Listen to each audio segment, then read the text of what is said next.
Hello everyone, welcome to Bargain Gaming, the channel where we can play excellent games without breaking our wallets. Again, this game is going for under $20. Okay, let's start with the second episode. And on the left upper hand corner, below the green bar, which is our endurance, there is a bottle-like thing that those represent blood vials. Blood vials are something that we can buy, or monsters sometimes drop them, and they are our health potions equivalent. And underneath that are our silver bullets. So when we got this hunter's pistol, we were also given 10 silver bullets. And the square box is empty currently right now. Those are ready items that we can carry in our inventory. So we don't have anything in our inventory. So I mean, for the ready items that we can throw or use. So we can sometimes there will be pebbles, or there are augments to our weapons, augments that are like fire and lightning, because beast forms or monsters that are in beast forms are highly sensitive to either fire or lightning. Then we can also carry Molotov cocktails, oil urns, all kinds of stuff. So we have, pressing on the options button, we have 6 slots. And so we can put 6 different items on these slots. So they are what we call ready items. And using the the D-pad, pressing down on them skips or changes from one item to the next. And trying to, whatever pictures on that box is the ready item ready for use. And pressing the X button, we use them. So if it's a pebble and a monster is targeted, pressing the X box causes us to throw the pebble at the monster. If it's a Molotov cocktail that has been readied, then we throw a Molotov cocktail. Now, if it's a weapon enhancement like a fire paper or a bolt paper, then we will coat our weapon with either fire or electricity. Now, going back to the upper left-hand corner, the green bar, for me, my personal recommendation is that I always prefer the endurance bar. So whenever we want to level up later on, let's go to the stats screen. We have on the left hand column, we have the lower part, vitality, endurance, strength, skill, blood tinge, and arcane. So every time we level up, we have 1 point that we can add either to vitality, endurance, any one of them. So every level gives us 1 point and we can add to them. Now these stats can go up to a certain level, which the game calls a soft cap. So like endurance, for every point we put into endurance, our stamina in the middle, in the center of these, in the middle column, our stamina goes up by 2 stamina. And in vitality, if we put 1 point in it, our hit points go up, I think approximately 21 hit points. Strength defines how much damage we can deal with the weapon we have in hand, and skill also how much damage we deal. Blood tinge is related to our range weapon, the hunter's pistol.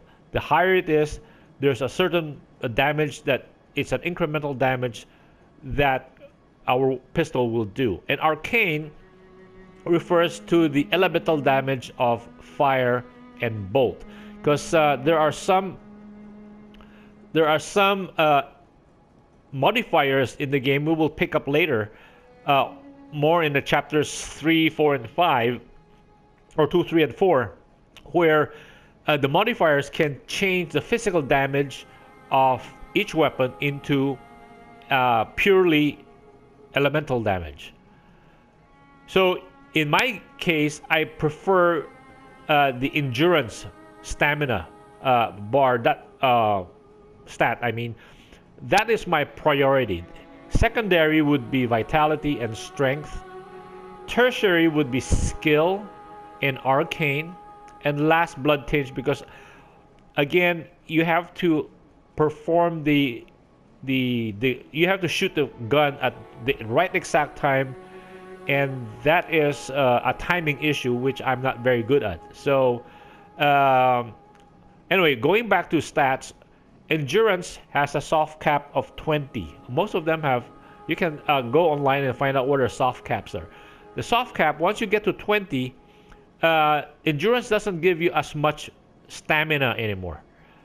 And the hard cap on endurance, hard cap is at 40. Once you hit 40, every point you give to endurance, when you get to 41, it doesn't give you any extra stamina. It just locks in already. That's it. That's the maximum. And so vitality has the same, all the other stats have the same issues too. They have soft caps. So like hit points, I think they're giving you about 21 hit points per point you put into vitality. Once you hit the soft cap, I think it's about 20 also. I'm not very sure.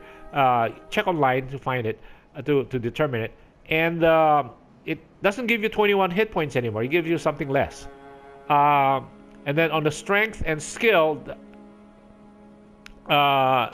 circle to get out. And let's go down to weapons, right? Let's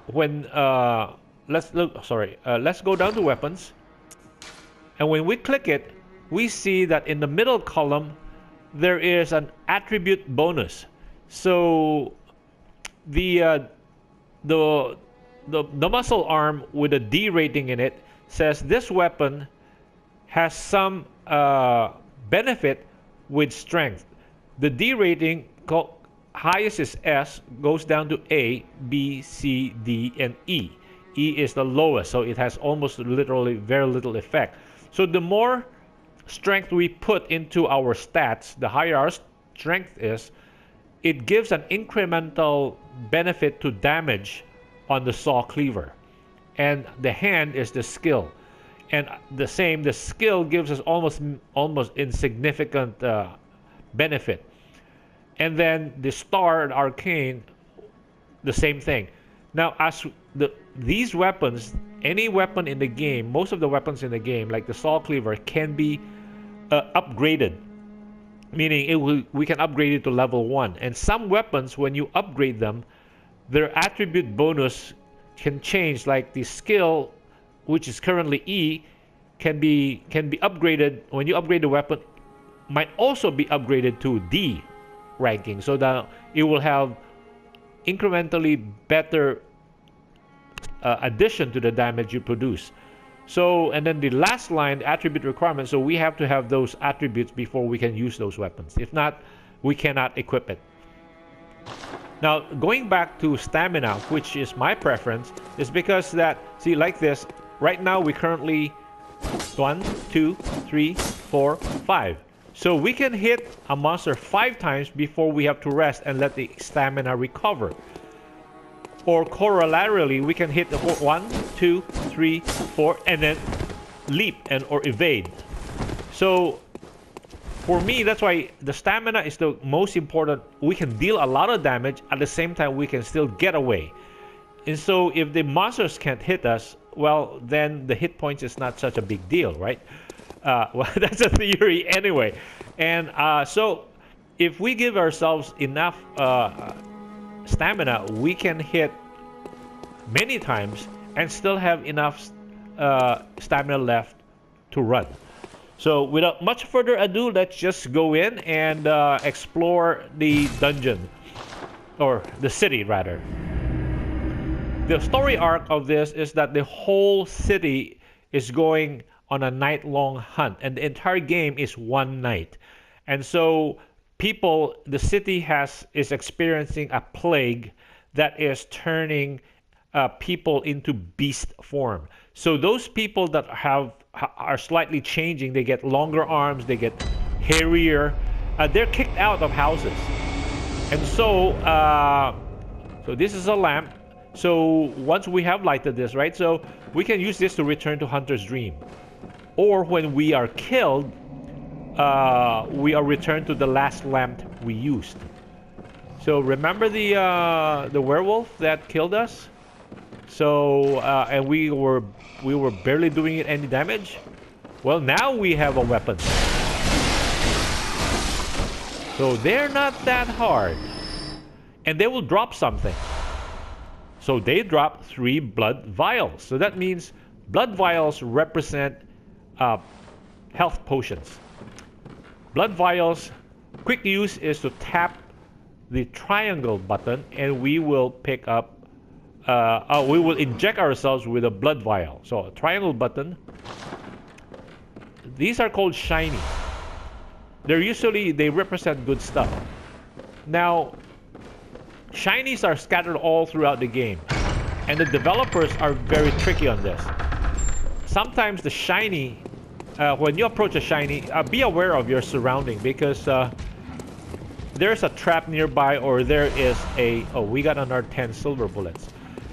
There is another monster waiting to pounce on you. So they're very tricky. So be aware of your environment. I have been killed so many times trying... it's, you know, a shiny. Hey! Good stuff! Run to it and pow! So more blood vials. So now we can afford to be more aggressive. So this is the very first starting point. And that's our first monster.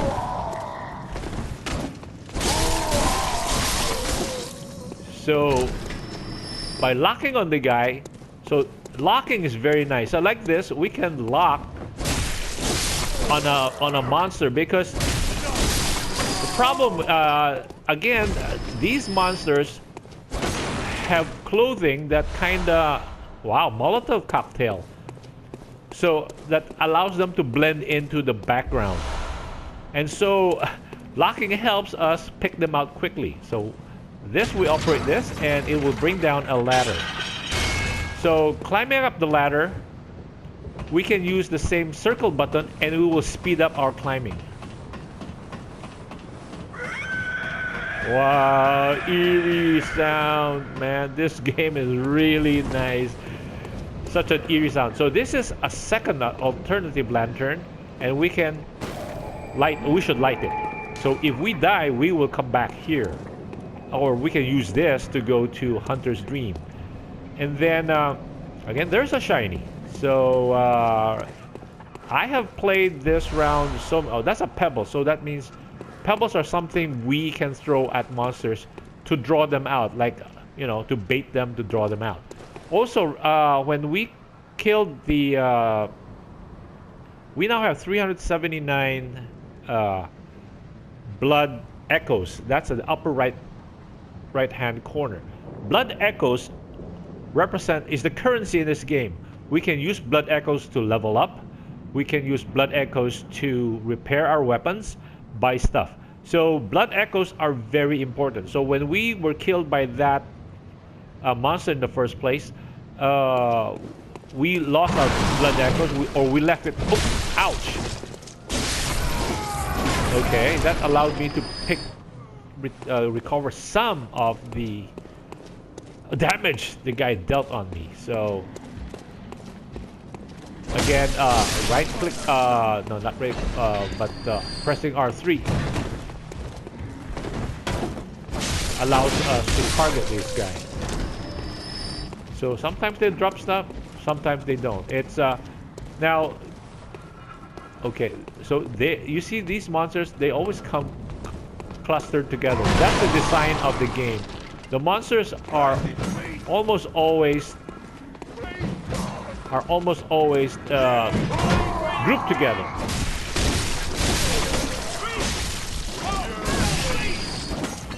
So, and they will mob you. This is very typical of Dark Souls game. Is that the way the monsters are grouped together, they can kill you. So we come back this way. And unlike other action RPG games, when you go through the story or when you go through the game, our characters grow up to like demigod status, right? And so when our demigod avatar goes back to chapter 1 or the earliest part of the game, You know, he can walk through the whole episode, a whole first part, and let the monsters wail on him, and he will barely feel the damage. He can easily shrug it off. Not in this game. This game is designed in such a way that even when we have almost finished the game and we come back to this first part of the game, the monsters, when they hit us, when they hit our demigod character by then, they have the potential to stun lock us. And if we're mobbed by them, they will do a round robin. So one stun lock us, the other one keeps wailing away. So we're constantly stun locked. And then so even with our longer hit points or bigger hit points, we still die. So remember this early part in the game when we came through? And so opening that door allows us access to the... So this is like a shortcut. Again, typical of a Dark Souls game, the whole environment is actually very compact. And as you discover areas, you will actually see how they interconnect with each other. Now the reason is that every time we die or we go to Hunter's Dream, all the monsters respawn. So that's good and bad. Bad in the sense that, you know, sometimes, you know, when we die and to a boss towards the end of the chapter, we have to go through the path with all respawn monsters. Sometimes the path is long and all the monsters are respawn. And if we die, that means all the blood echoes we lost to the monster, to the boss at the end of the chapter will be gone. And so that's a pain. The positive side is that this game is made easier in the sense that because of all these respawns, we can farm these guys again and again.